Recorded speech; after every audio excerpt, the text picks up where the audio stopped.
p.m. news. My name is Romeo Dingwan. I'll be a presenter for the news this evening, and I also have my associate in the field who goes by the name of Marielle, and she'll be assisting me in giving me facts about what's going on out there and so on and so forth. Today, we are going to be talking about herbal medicine.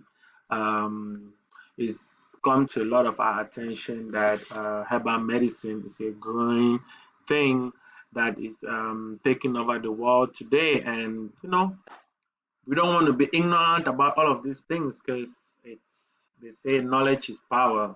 The more you know, the better for you. So, herbal medicine, herbal medicine, herbal medicine. What is herbal medicine? Some people call it herbalism. Some people call it herbal medicine. Whatever you call it, they all mean the same thing. Herbal medicine, herbalism, and what is all that? Herbal medicine is simply a traditional medical practice with the use of plants and herbs or extracts from plants and herbs. And today it's very common. It's like taken plants, the use of plants, the use of herbs have taken over our scientific industry when it comes to medicine because most of our medications are being made from these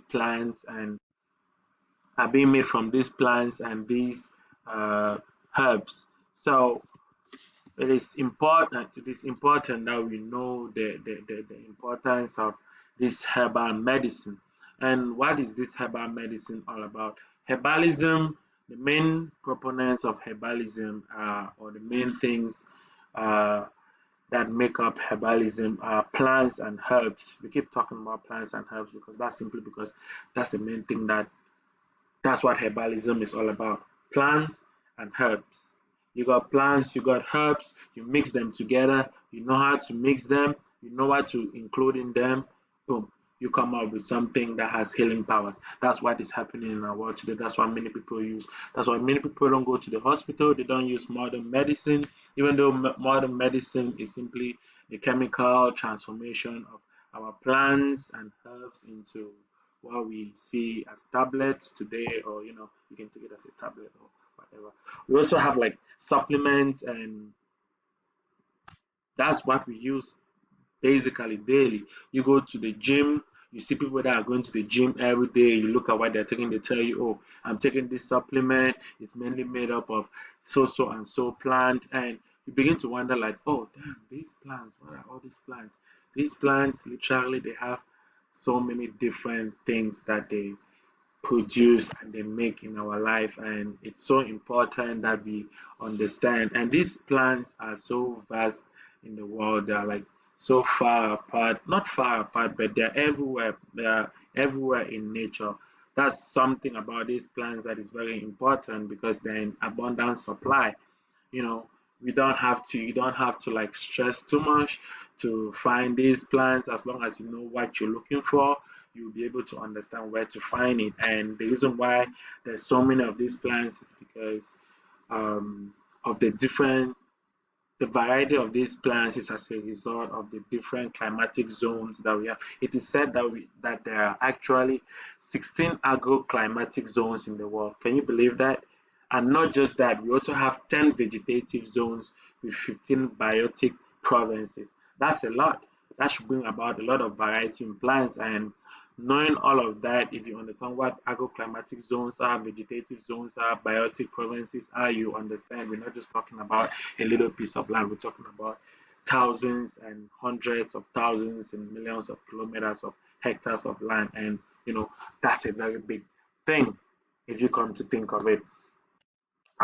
Today, we're going to be looking at the purpose of using herbal medicine, and it is important that we have a case study.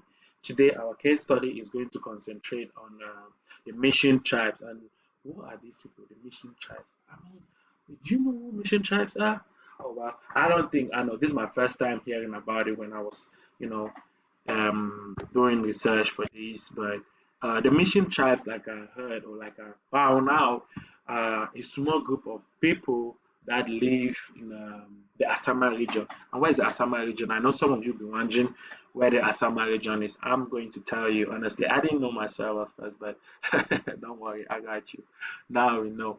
The Asama region is simply the Asama region is in India.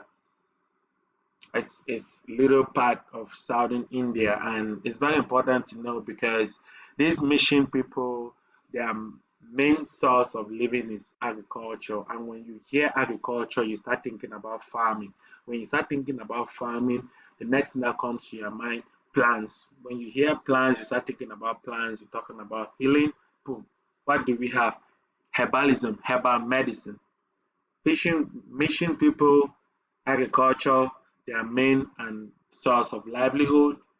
They do a lot of farming, so it's very obvious that, and they live in the bushes, so that should already give you an understanding that these people are not part of our modern society, as in that the technological know-how that we have in modern society today hasn't reached these people, and it's not a bad thing, but obviously they haven't had the chance to experience this modern technology. But one thing for sure that is peculiar about them is their farming, is their agricultural livelihood, which has to do with all the plants and herbs that we're talking about. And these plants and herbs have healing powers. So they've worked with them for so long, so much so that they already know how to mix them, how to cultivate them, which one to use and which one not to use. And because of this, they're able to live in harmony because they don't need modern medicine because they can produce their own medicine naturally from all these plants and herbs. And from that, after having known that, we're going to go to the cures and treatment. And this is good. I'm going to give it, transfer the news to my associate Mario to take over so we can listen to and know some cures and treatment of herbal medicine. Thank you.